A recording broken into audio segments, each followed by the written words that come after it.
never been to a meeting with this kind of forum, so to give you a little background, I am the parent of a special needs child, Daisy Holcomb, who goes to San Martin Glen.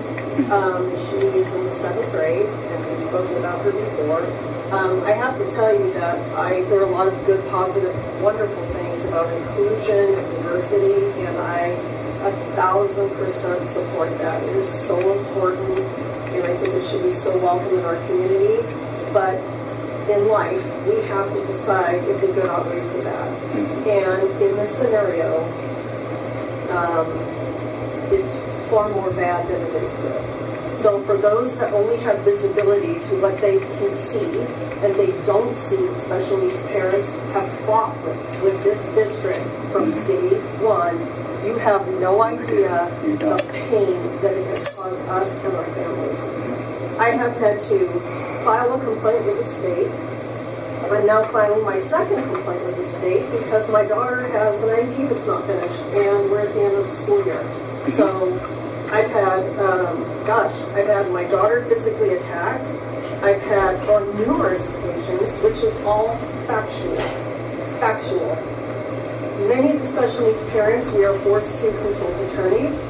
We are forced to consult special needs advocates, which many of us are in the process of doing.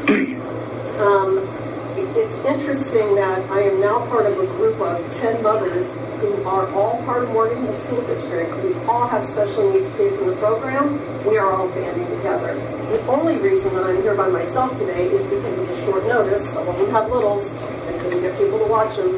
Many of them, like myself, had to jump out of work at the last minute. So as a go-forward strategy, we would like more of a heads up because we are going to come in force. And if we have to come and be a group of people versus me screaming that my daughter keeps getting physically attacked and doesn't have an IEP, that's what we're going to have to do. And it is very unfortunate that the children who need the most, they need the most mental support, physical support, emotional support.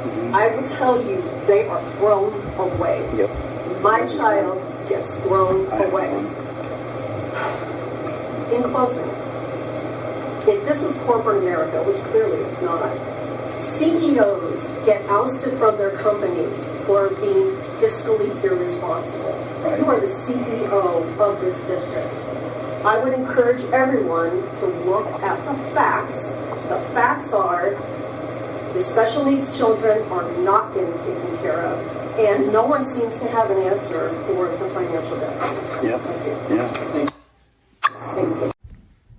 The lie she was addressing stems around the mandate that you, the school board, gave to Ms. Garcia that add parents to the curriculum selection for the ethnic studies course, which she did not do.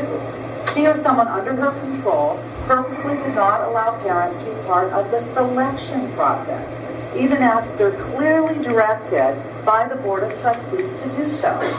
What I don't believe she understands, or is purposely misstating, is that this board directed her to have parents, specifically 2 parents who spoke on the 21st, to the selection process. That did not happen. That is not a lie. That is a fact. Now she is allowing parents to view the curriculum and saying, see, parents are included, is not the same thing. If she believes this, then I see that this could point to an error in judgment or a purposeful manipulation of the events. Conflating the two is disingenuous and filled with half-truths and confusion. When it was important for the parents to give their input, they were denied even after being directed by the board. She uses the term lies, directed at the parents who spoke about this during open comments at this last meeting.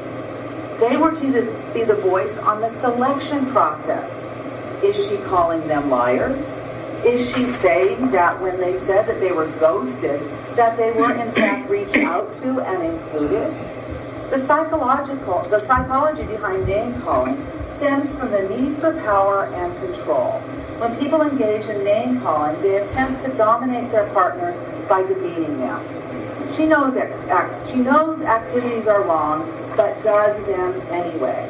She seems very comfortable with this type of behavior. I wonder in what other areas she seems justified to fly in the face of right. That brings into question her integrity.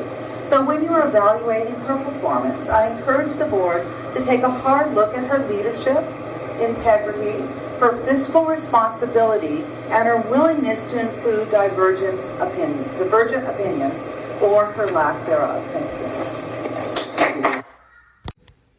I am here because I have several questions about the superintendent's employment contract. In lieu of recent budget cuts, I believe that we must be diligent in our analysis of any contract related to our district at this time. According to Section 1C, the superintendent's salary is not fixed and is subject to continuous negotiations. The board retains the right to increase the superintendent's salary. However, what merits a salary increase? And how many salary increases would this allow?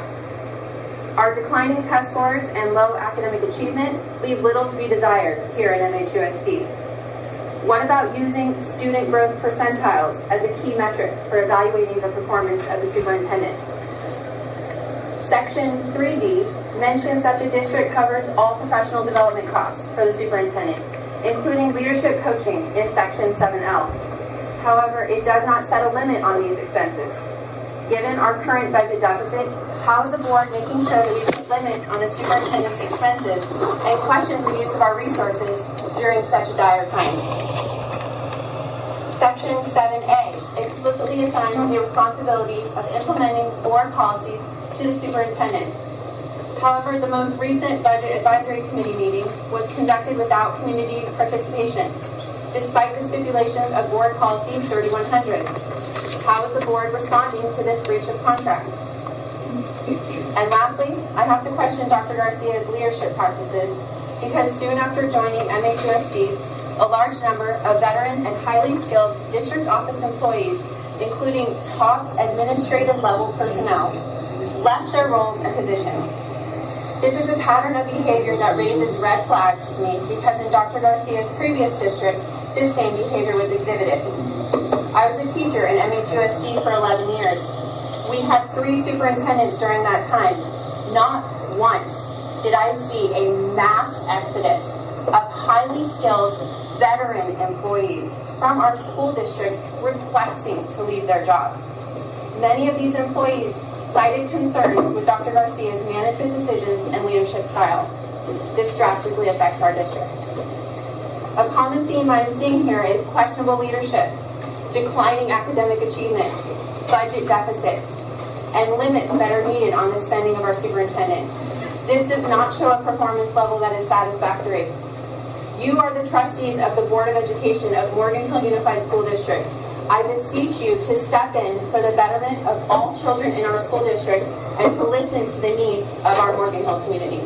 Thank you.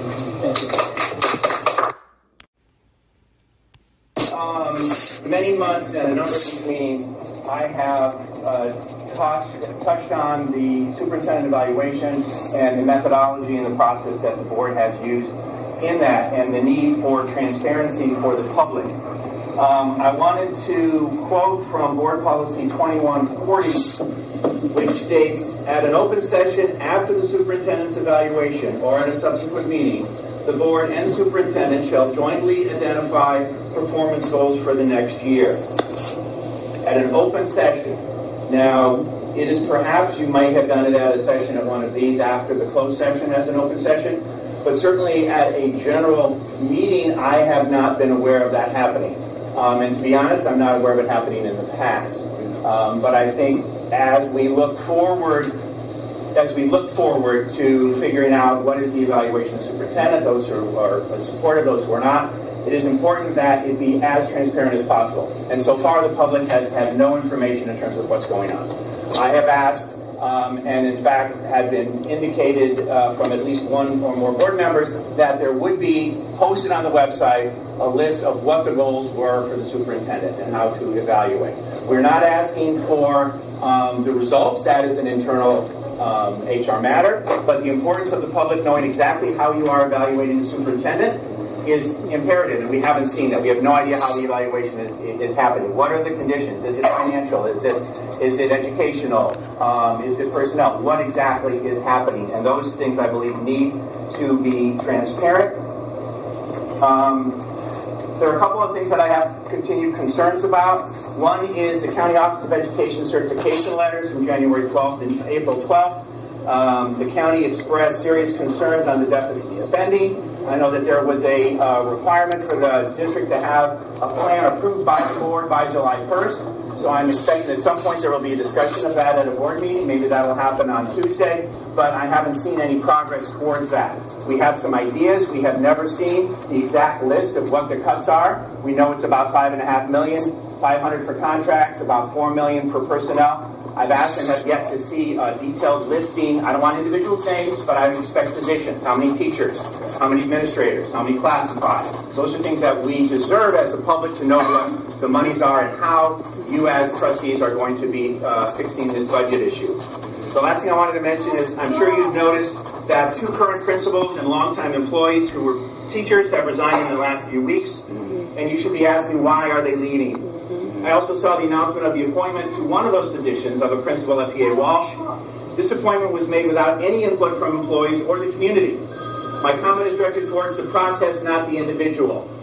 You need to ask for input from the community, as we have in the past. This is not a special circumstance. This isn't the school year. This is the end of the school year. We should be able to interview and go through the normal process. Thank you.